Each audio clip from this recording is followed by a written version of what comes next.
Hello again. I know it's been a while, but we got another CGC unboxing here.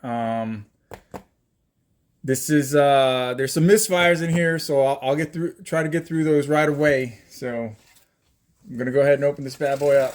And so Chungy, my presser, there's a little bit of disappointment. I'm sorry if I'm taking too long, but you know, when I told Chungy about the misfires, he's like, just lay it all out. So Chungy, this is for you, and we'll get through this together, I guess. All right.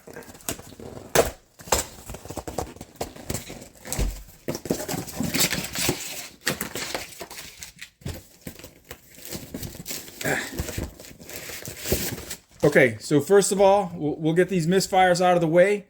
It was a 12-book submission. I actually sent Chungy 14 books, but there were 2 books that I didn't care to have pre-screened for 9/8 because I didn't think, well, one of them definitely wasn't a 9/8 contender. It's a Bronze Age comic. And the other, I really didn't care if it was a 9/8 or not. So when those come in, we'll unbox those separately. All right, so here we go. So in here we have 5 rejects, and they're all the same book. So my friends in Discord, they know how much I'm not a fan of this artist, but I took a gamble because these were still selling over $100 a pop, and when this came out, I tried to load up a little bit. So these are 5 copies of the Batman 608 reprint with the from the Todd McFarlane toys, the page punchers.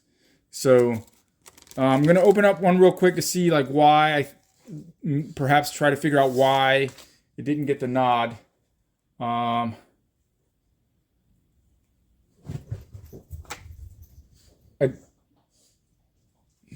guess I can't tell. Maybe there's a little bit of waviness. Okay, so a little bit about these, right? And I'm sure, well, I guess I can see why. When these came in, or when I opened them up, there were some creases on them, and it appears as though, and I know this happens from time to time when people press. Sometimes the creases come back, and on the back of this one at least, there's a line. It's hard to see. There it is, right there. There's a line right there. That I noticed each and every single one of these comic books had it, so maybe it was one of those spontaneous recovery deals where it came back. Yep, sure enough, that's why. So here's another copy, and there's the line. So no fault of my presser Chungy. This thing just could not be avoided. And this, so in my communication with Philip Chung, is that, hey, these were really, really hard to press. And you can't tell from the camera angle, but these had some serious like bends. And so comparing them now from when I sent them to Chungy and now, I mean, they still look fantastic.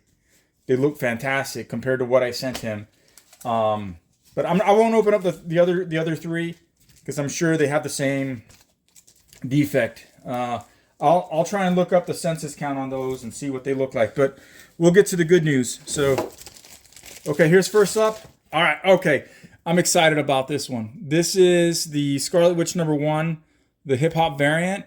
I found this bad boy in Amsterdam in a comic shop. I can't remember the name of it just now, but I guess when I post this video, I'll post their logo to their comic shop. But I was afraid this was going to happen when on my previous video, when I did the all new Wolverine #1, and that came in a 9/8, I was afraid that I'd get the bug to collect hip hop variants. And this is one of 2 that I found at that shop of the exact same cover. And I have quite a few other hip hop variants. I guess I got the bug now for hip hop variants. So we'll see what happens with that. Yeah, hip hop variants. They're very cool. Okay, next book. All right. So I reviewed this comic book. This is, and apologies for the glare, but this is Ultimate Spider-Man #1. That has been all the rage for the last month or so. I decided to send this copy in because I thought it was a contender, and these are now going for about 250 shipped.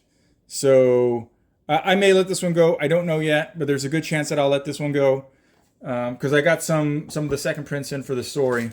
But yeah, so glad it came in for the 9.8. Let's see here. Let's see here. Yeah, give you guys a good view of those. All right, next up. Okay, so I've got another copy of X-Men 27, the Momoko. So I'm going to be doing a video soon on the Ultimate X-Men #1, which I thought was a pretty great read. I won't get into it anymore, but this is my second 9.8, and I have another copy. You can see it right over there. At first, I thought it wasn't a contender, but I looked at it, and I think Chung can bring it to prominence. So I'll be sending that one to Chung as well. So these, by the way, are now going for about $200. So back in January, they were going for $50 to $60 plus shipping. And thanks to the new X-Men, Ultimate X-Men #1 that came out, they're just popping. Maystorm, I won't get into what I want to talk about in my next video, but stay tuned. But Maystorm may be a big deal coming up. All right, next up, I have a copy of Xena, Warrior Princess #2. This is a Dave Stevens cover. So if you're out there and you're a collector or you're in tune with the market, Dave Stevens, his artwork is on fire right now. And I happen to be doing an eBay search on Dave Stevens 9.8s, right, on completed sales. And this cover came up. And I thought, wait a minute, no one's really ever talking about this. They talk about the Bad Planet comic, which is a pretty cool cover, but this is later on. This is 1997. This is 1997. And I don't want to get morbid or anything, but I think this is near the end of probably one of his last covers that he did. And when I saw this, I went ahead and ordered 5 copies. There's other copies there for the purposes of the video. I put them up. But this was the only one that was, I felt CGC worthy in the bunch. And I want to say there are under 50 copies right now of 9.8s. Another note is Cover Price highlighted this book a couple weeks ago, and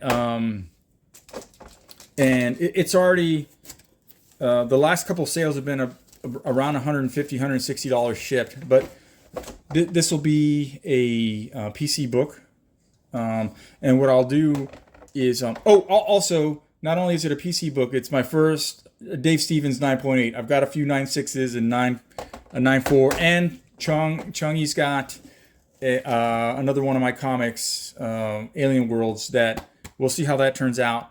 But yeah, I'll highlight probably my Dave Stevens collection. Oh, one more thing before, and I know I'm digressing, and I apologize. Dave Stevens, his stuff was first highlighted by Coy. Coy is one of the CBSI originals, and he's a member of our Discord group. He keeps a low profile these days, but he was the first to highlight Planet Comics, 3D Zone, Johnny Quest #5, those comics, and I think he still has multiple copies in 9.8. So those books are blowing up like crazy. Okay, anyway, so I talked about this book, Ultimate Invasion #1, second print. I talked about this when I went to my shop, and the owner realized that I'd been picking up some of the stuff, so he realized I'm a flipper. But anyway, this one's dropped a bit, which is fine, because I got this just over cover anyway. But first Ultimate Peter Parker from this whatever universe they're calling. I don't know the nomenclature right now, but still, it was a 9.8 contender. It came back, and I may flip that. Who knows? I'm not attached. Okay, 2 books to go. All right, they're kind of the same book. So these are Thunderbolts #1. This is a Whatnot exclusive. Comic Tom. Lyrics. I think I pronounced that right. Yeah, Comic Tom 101. Whatnot exclusive. It says it on the label. We've got the full trade dress, and we've got the non-trade dress. This is an homage to Black Widow #1. I'm sorry for all the glare, but this is an homage to Black Widow #1 from was it 1999? The so-called first full appearance of Yelena Belova. It's an homage. I think it's one of the better homages. I'll probably let this one go if somebody wants to buy it. I think these are the first two to be graded by CGC. Anyway, I'm still pretty happy, regardless of the Batman 608 reprints from the Todd McFarlane page punchers. I'm pretty happy with the results, and I think I'm still coming out on top regardless. So that's what I got. Thanks for watching. Later.